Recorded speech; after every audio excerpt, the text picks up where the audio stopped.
And we're live. Hey, good afternoon, Team Thrive. So glad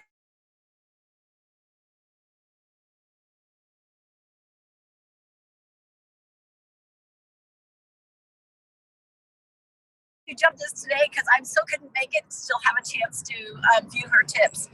So Carla, thank you so much for being willing to hop on here today and share with us some of the conversation we had yesterday and some of the really exciting growth and structure you've added to your days to become a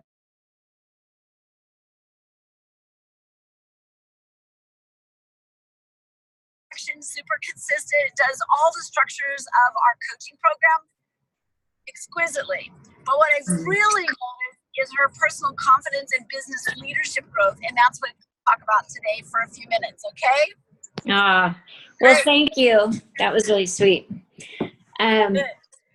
Well, I want to add with that is, this is really about me becoming a business leader. And so, we are all a work in progress, and I've just really honed in on some areas that I want to grow in, and I've figured out how to grow. So that's kind of what sparked this conversation today, and led that on.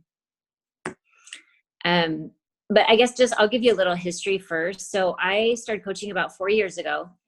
What's up, Jacob? And I grew quickly. I had right away, I guess what sparked my interest in coaching was my husband was working 4 10s. He's a police officer, and he was working an extra day of overtime every week. And I wanted his time back. And I was staying at home, raising the kids, working part-time at the gym, having fun. But it wasn't the income that we needed for him to stay home. And so this was brought to me by Doug at Cascade. And I'm like, yes, I totally want to do this. And right away, I saw the opportunity to add coaches. I guess I always saw that was part of it. It was never of like, how do I invite coaches to this? This is just something that's part of the piece of it. And I was just talking with two of my girlfriends in the car one day. And I was like, you guys, I'm making an extra $500 a month. And it was big to me at that moment. And I knew how big it was to them and what that was.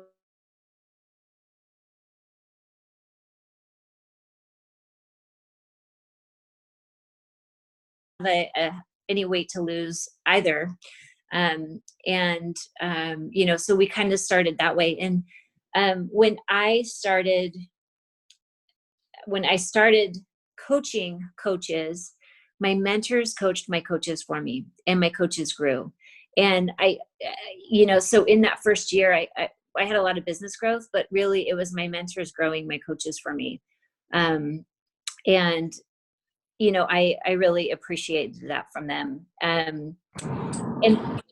So what was kind of the turning point for you, Carla, where you decided, hey, I want to get into the leadership role and develop more as a leader? Yeah. So in the last 3, so I've been coaching for 4 years.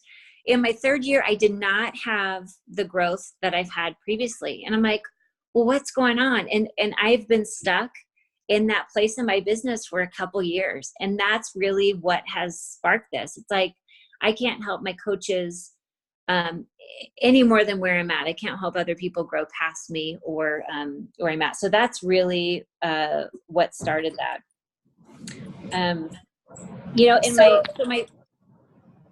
Go ahead, Deb.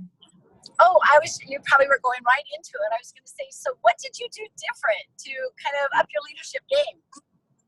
Yeah. So, everybody recommends, the coaches have always my mentors have always recommended, okay, get into podcasts, get into some books. We should be reading a book a month and listening to a podcast every day, turn your car into, a university. So all those things. And I was trying to do that, and I wasn't being consistent with it. And I was listening to an Ed Milet podcast, and they were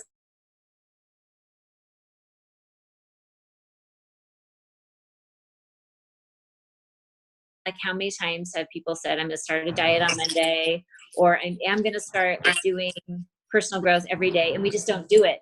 And so it's so funny, but it started with one power promise to myself, which is drinking 1 glass of water a day before I drink a cup of coffee. And no matter what else happens in the day, I always will do that. And it's so funny. It's so silly that it's that one simple thing, but I know I started to build my trust in myself and know that I could do that. And so then I started reading books. And the next thing was, I read about the 5 a.m. club, and I desperately wanted to be part of the 5 a.m. club, people who spend an hour in the morning by themselves, prepping for the day in a very specific way. But I couldn't get my butt out of bed early enough to do it, right? The kids are getting up. As soon as the kids get up, it's chaos. So I, from another podcast, Mel Robbins, who's awesome, but she does a 5, 4, 3, 2, 1, and then makes the decision and just goes. And so she takes the decision out of it. And so in bed, when the alarm clock goes off, you just immediately count back 5, 4, 3, 2, 1, and just jump out of bed. And it doesn't even matter if you want to stay warm, the heater's on or anything, you just do it. And so that has sparked that 5 a.m. club.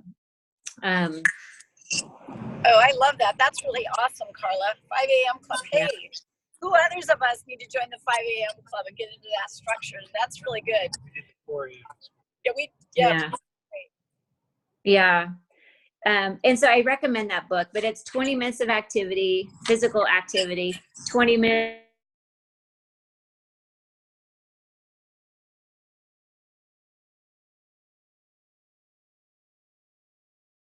growth as well. And then, what we really wanted to talk about was a conversation I ended up having in my support thread and with Matt. And I've been listening I was out walking my dog and listening to John Maxwell, and it was on intentionality. And I'll put the podcast in the thread because I think it was one that has really set the tone for my next area that I'm growing in. And he was listing, it was going to be a talk on 15 different leadership things that we need to focus on. He said, the first thing I need to tell you about is you must do this. You must have personal growth or nothing else matters. And I thought, okay, I'm working on personal growth. I've been working on it for a year, but I haven't really grown all that much. Right. And so he's like, okay, I need to ask you a question. Do you have a plan for your personal growth? I was like, oh, crap, I don't have a plan. I listen to podcasts, I do a book a month, but I'm not really putting things into action so much. And so in this intentionality podcast, he gave you set concrete things to do to move forward in your next personal growth. And so he said, you need to work on 2 to 5 things at a time. And so I picked 2 things because one was self-talk and one was, one is of your choice. And the second one is a skill. And so my choice was self-talk. And then the second one was leadership, which I narrowed down to listening. And then I reached out to my support.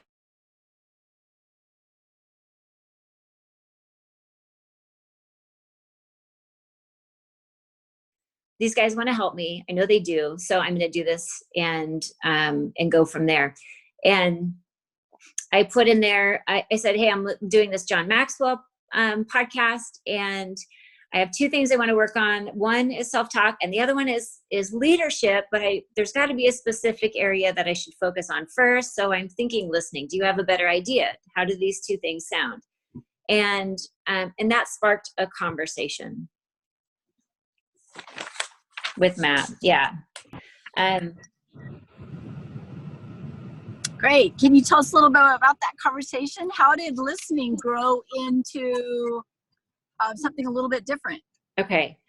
Yeah. And so when Matt jumped in my thread and he's like, hey, Carla, he's like, let's have a conversation about this. And we got on the phone and he said, I just spent the weekend with Dave Blanchett, who is, Dave Blanchard, right? Dave Blanchard, I think that's who it is.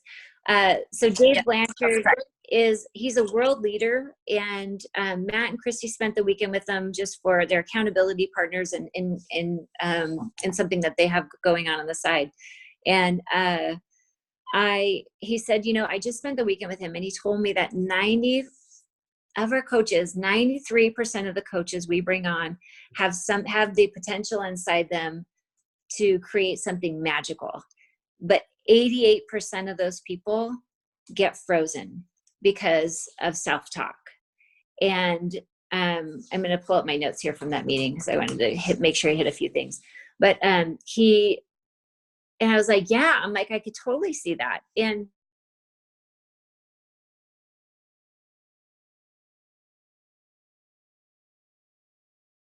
we let them go too early is what's happening.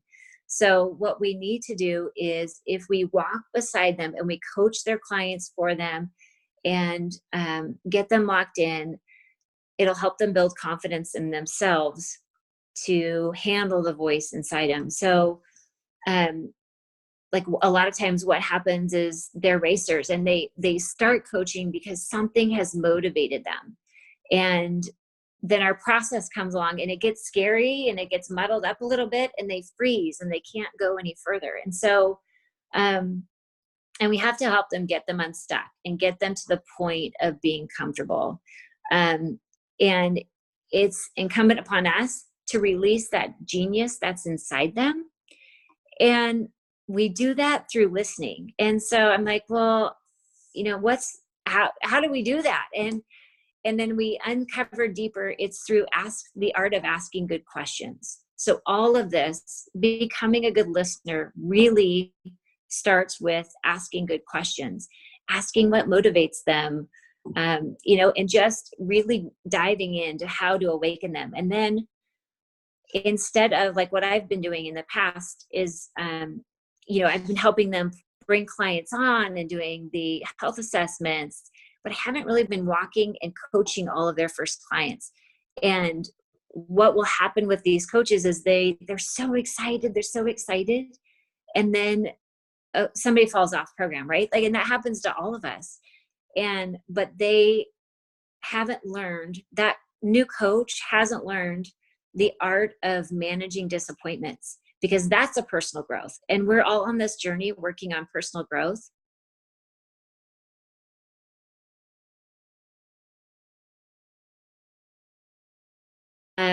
So if we hold their hand long enough, then we will give them the confidence that we will be there as their mentor coach.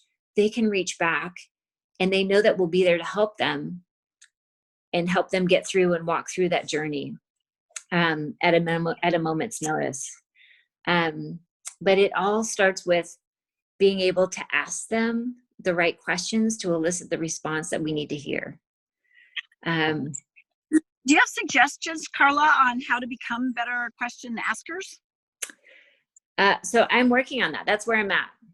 And so the book that Matt recommended to me, and he may recommend another one too, but it's a John Maxwell book. And I just started it today, and it's Good Leaders Ask Great Questions.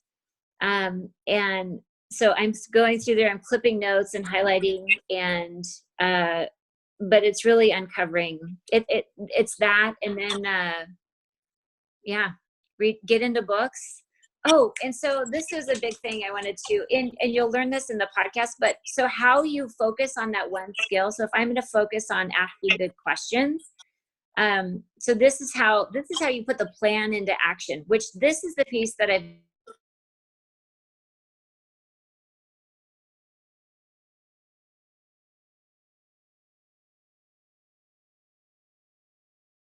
you to do. You so from in asking questions, and you prepare, you practice, and you reflect. You prepare, you practice, and reflect, and you do that for 1 hour.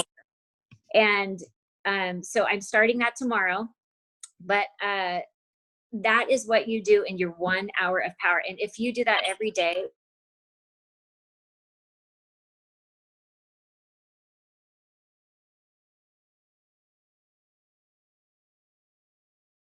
do that unlocks confidence and our ability to keep moving forward. Yeah. Can you tell us a little bit about that? Yeah. So, it started I never thought that we all have a little bit of negative self-talk, right? And it's just being able to put it in its place and deal with it. But it was brought to my attention because of a conversation I was having with Debbie a couple months ago when I said, hey, I really want to talk to the retired principal about health coaching, but he's way above my level. I'm kind of right here, he's right here, and I'm kind of nervous about talking to him. And Debbie's like, you need to work on your self-talk. Like, it was funny. It so surprised you when you said that. And I was like, okay. And I just filed that back in my mind, because I'm like, okay, if Debbie says that, clearly she's saying something that I'm not seeing. And I went and had the talk with the principal, and we had a great conversation, and it was so natural and so flowing. And I had a lot to offer him, and I called Debbie, I think the next day, and I'm like, I don't know why I was so nervous about that. Like, I had a lot to offer him. And we had some great conversations. He mentored me in an area, and I mentored him in an area. So we have to really realize that, I'm enough. I realize that I'm enough, and I have a lot to offer people. So anyway, that's really kind of how that started. Even with our clients, don't you think that there's times when they're like, oh, I can't do this. I failed diets. This is just a diet. I'm too tired today. We give ourselves all kinds of, I'm embarrassed. I got to hide in the back of everybody.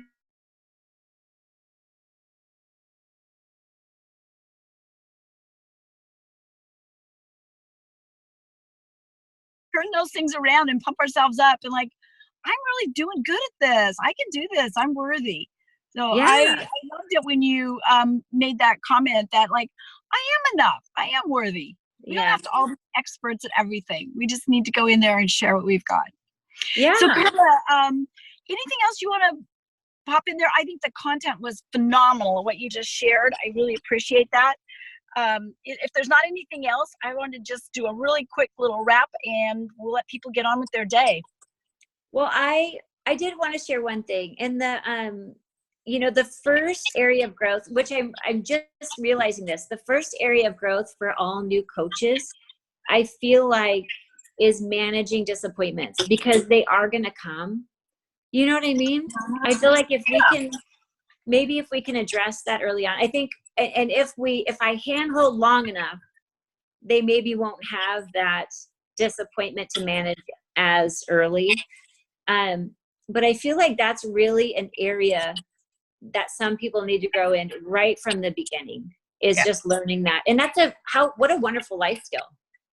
It really is. And it's so nice when you're there, when we walk with them, we can feel where their doubt is. It's kind of like, just doing a health share, just talking about pregnant with somebody and doing a share, that's the win. Whether they sit on the fence and they need more time to think about it, or whether they say yes and move forward, those are both great wins. And setting those types of expectations out, I think, does give people more of a sense of victory and confidence in moving forward. We don't have to get a yes with every conversation. Yeah. Not everybody's ready. But our natural inclination is to feel like that's a failure. Super cool. Great. Until you can move.